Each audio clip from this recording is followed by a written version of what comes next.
Boa tarde, na paz do Senhor Jesus a todos, nossos amigos, nossos irmãos que acompanham nossos vídeos. Quero nessa tarde, meus irmãos, trazer uma rápida reflexão, fruto de algo que estamos vivendo, não somente no meio religioso que estou incluído, mas também em todas as áreas secular. Quero refletir nesta tarde sobre o equilíbrio. Em todas as instâncias da vida, em todos os empreendimentos, em todo o credo, em todas as profissões de fé, de crença, o sucesso exige o equilíbrio. Se não tiver equilíbrio, não tem sucesso. Tanto na política como na ciência, tanto na física, na química, enfim, todas as ciências. E em qualquer circunstância da vida, tanto na vida financeira quanto na vida matrimonial, o sucesso depende do equilíbrio.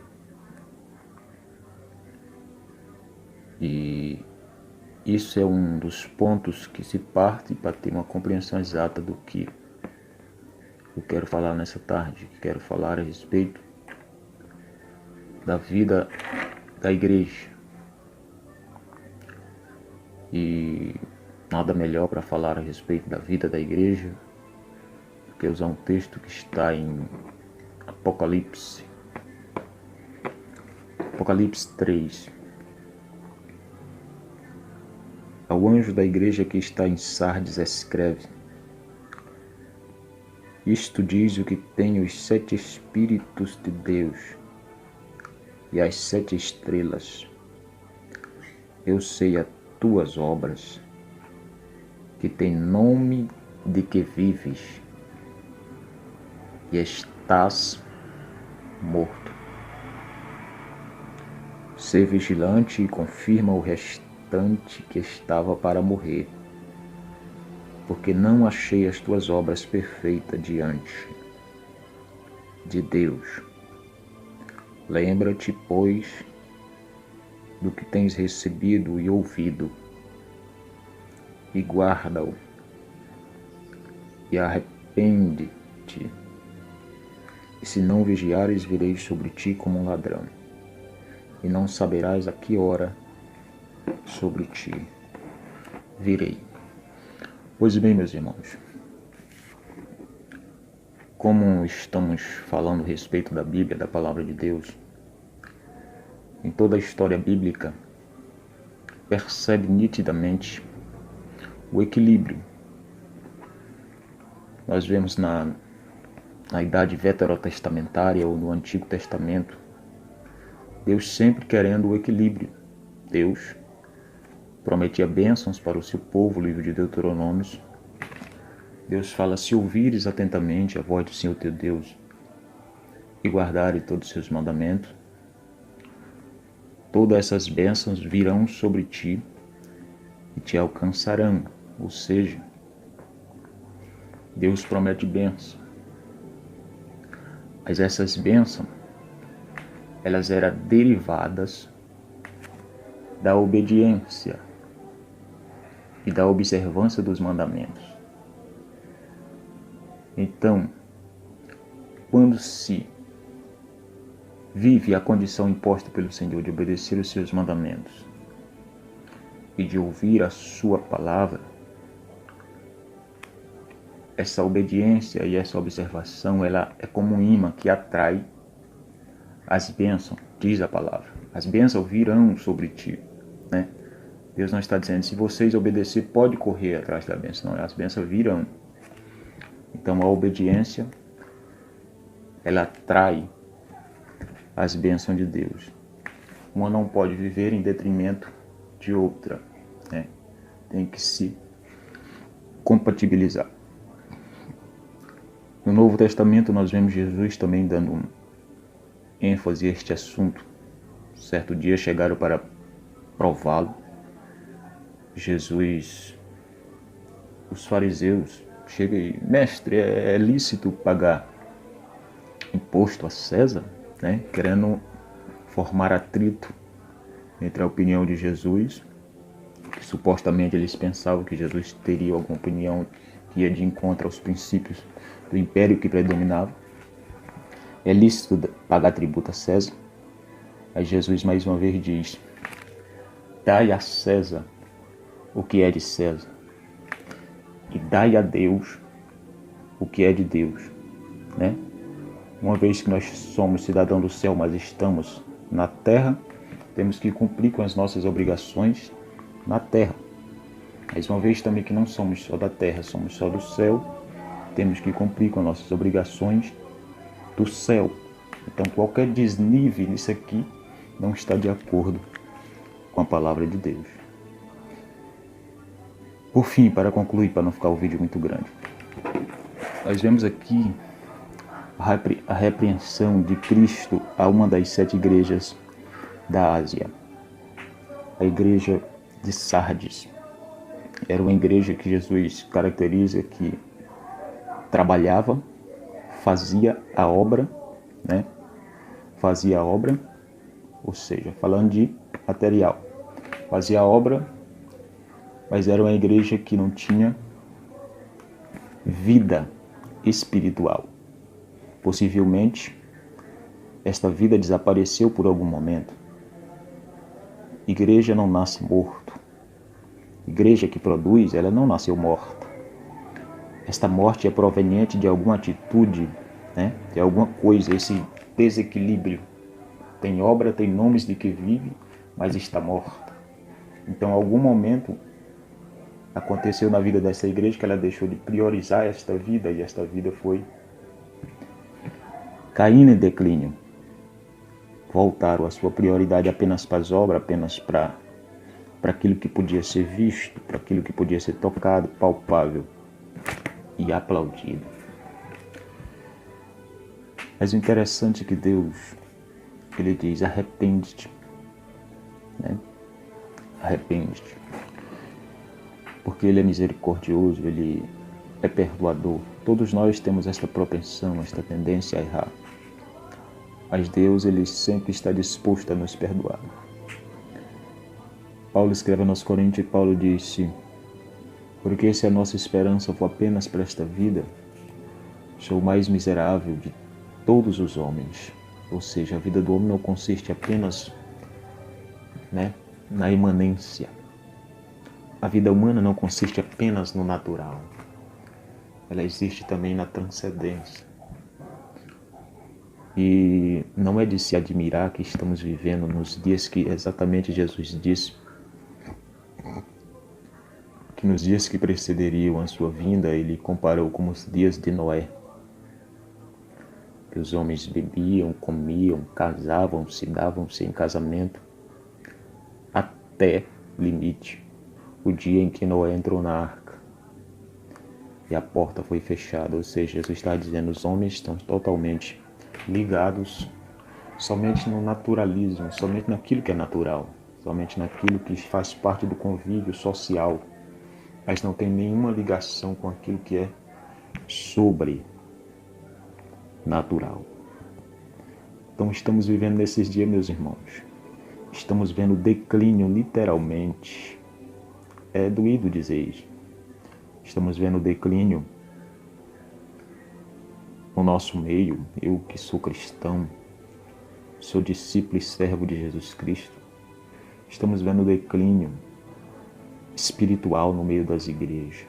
né? Às vezes estamos priorizando demais o natural, estamos nos esquecendo da vida espiritual da igreja, sendo que o natural só tem aprovação diante de Deus se a igreja tiver vida espiritual, equilíbrio.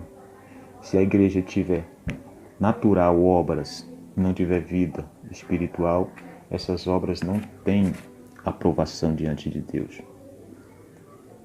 É como Paulo pôde comparar de uma forma grande no tribunal de Cristo. Paulo fala de 3 tipos de obra, né? Obra de palha, obra de madeira e obra de ouro, né? Paulo diz que as obras serão provadas no fogo. E vai ter algumas que vão se salvar como pelo fogo. Ou seja, se salvar pelo fogo, como é que é isso?